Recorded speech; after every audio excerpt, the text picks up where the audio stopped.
May magandang balita po. Sa kabila ng hirap ng buhay, napakaraming mag-aaral ang gustong-gustong makapag-aral. Katulad ng daang-daang estudyanteng magdamag na nagtiyaga sa labas ng isang pamantasan sa pag-asang maging scholar at makalibre sa matrikula. Nakatutok si Ian Cruz. Daan-daang mga estudyante ang nag-overnight sa North Campus ng University of Caloocan City sa Camarin. May naglatag ng banig, may nagtayo ng tent. Nag-uunahan kasi sila para sa libreng edukasyon na ibibigay ng universidad para sa 6,000 estudyante para sa susunod na school year 2015-2016. Isa sa nais makakuha ng benepisyo ang valedictorian na si Marie Chris. Pag nakakuha po ako ng libre edukasyon para pong less na rin po sa gastos sa magulang ko, wala na po silang gagastosin po sa tuition. Ganito rin halos ang sitwasyon sa South Campus ng University of Caloocan City sa may biglang awa. Tagsa ang gustong makasama sa maswerteng 6,000 ang makapag-aaral ng libre. Sa loob ng mga silid-aralan, kanya-kanya silang ayos na mga kailangang requirement.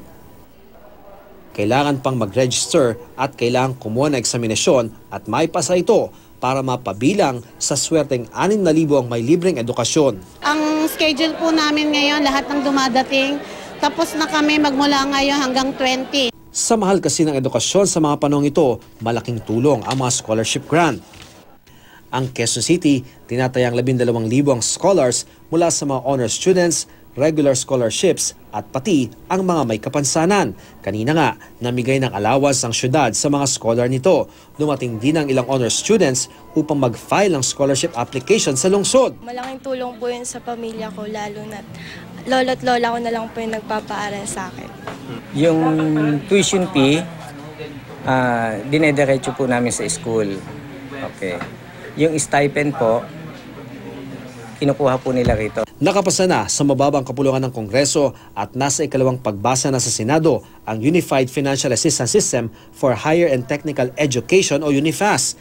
Sa ilalim ng panukalang ito, magiging centralized na sa Commission on Higher Education o CHED ang lahat ng scholarships, financial aid, grants, loans at study now pay later program para sa mga karapat-dapat na mga estudyante sa kolehiyo.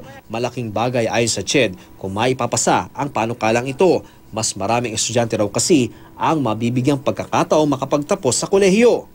Pero sa ngayon, maraming kailangan sagutin ng CHED mula sa mga puna ng Commission on Audit para sa taong 2013. Ilan dito ang kahinando ng CHED sa pagpapatupad ng Student Financial Assistance Programs. May nakita raw kasi ang COA na nadoble ang naibigay na tseke sa ilang estudyante. Ang ilan daw nakakuha ng tseke kahit di naman kumpleto ang requirement.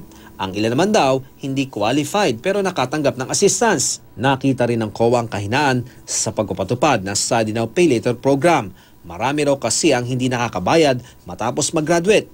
Aminado ang CHED na humingi na sila ng tulong sa NBI para habulin ang mga grantees ng Study Now Pay Later program. Once malamang grantee siya at lilitaw yan sa database, kailangan magbayad muna siya bago siya mabigyan ng clearance.